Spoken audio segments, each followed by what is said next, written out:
So obviously we know Deegan's time in the 250 class is almost over. With him, what is it, 2, maybe 3 rounds left to go of his 250 career, and then moving up to the 450s for the rest of his career, for outdoors this year, and for obviously the foreseeable future. I'd assume probably the next decade, if you're going by anybody like the Tomac range, the Cooper Webb range, the 30 to 33-year-old kind of retirement time. We're going to see Deegan for a very long time. Now, this is going to be the interesting summer, obviously moving up to the 450 class for motocross. He gets to battle Jet Lawrence, who's coming off an injury, and it's just going to be interesting to see where he falls into the hierarchy of this stuff. But we do have a quote from him, or a couple quotes, talking about his 250 career, which you have to say he's shown this year he is definitely the top of the top. I mean, this Supercross season has absolutely just looked dominant. Other than the first round, other than A1, the rest of the season, he's truly shown why he's the defending West title and, title winner this year. Ta-da, there's some champagne for you. And just absolutely looked incredible. Both the East-West showdowns, his own series, he's just looked dominant.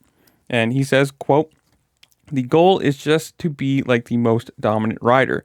I know I'm going to the 450 class here soon, so I kind of go accomplish everything I need to in the 250 class. There's a few more things I needed to learn before I really moved up to the next step.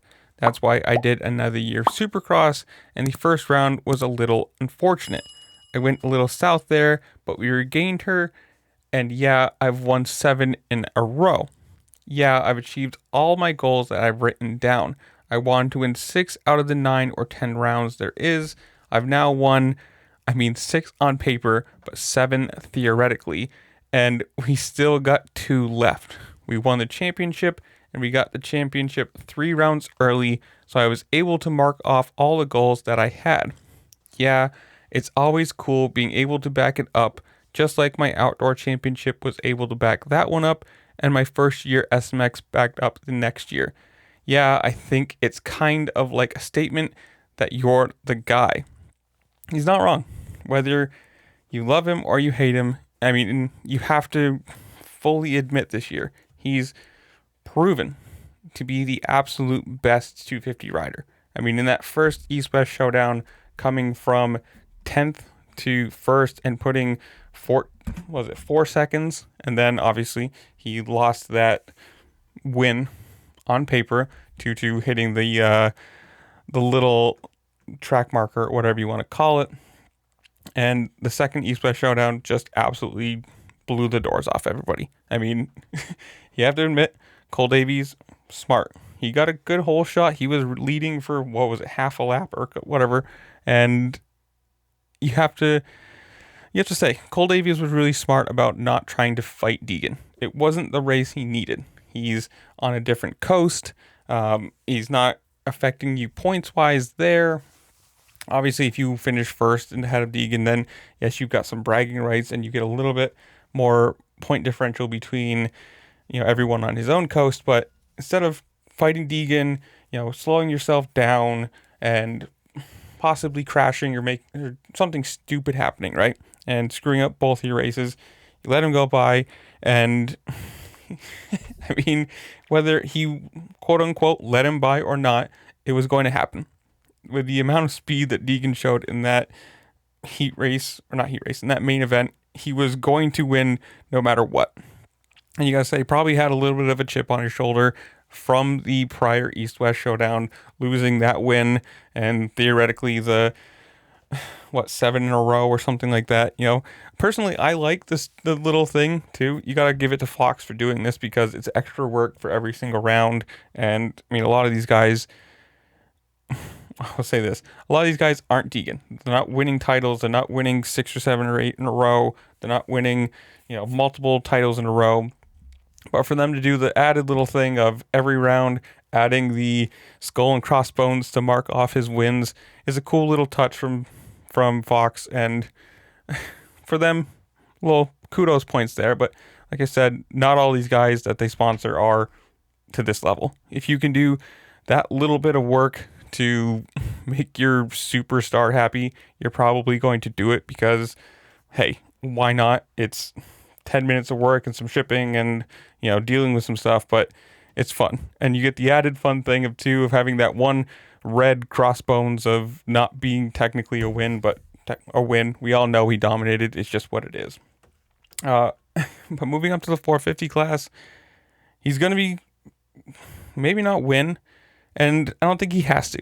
If he goes out the first year and he doesn't win a Supercross title, or if he doesn't win a motocross title, it's not the end of the world. And while yes, he probably wants to, probably, thinking about it.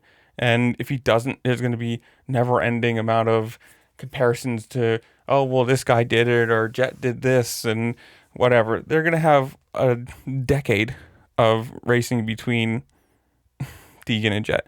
And I'm excited for that.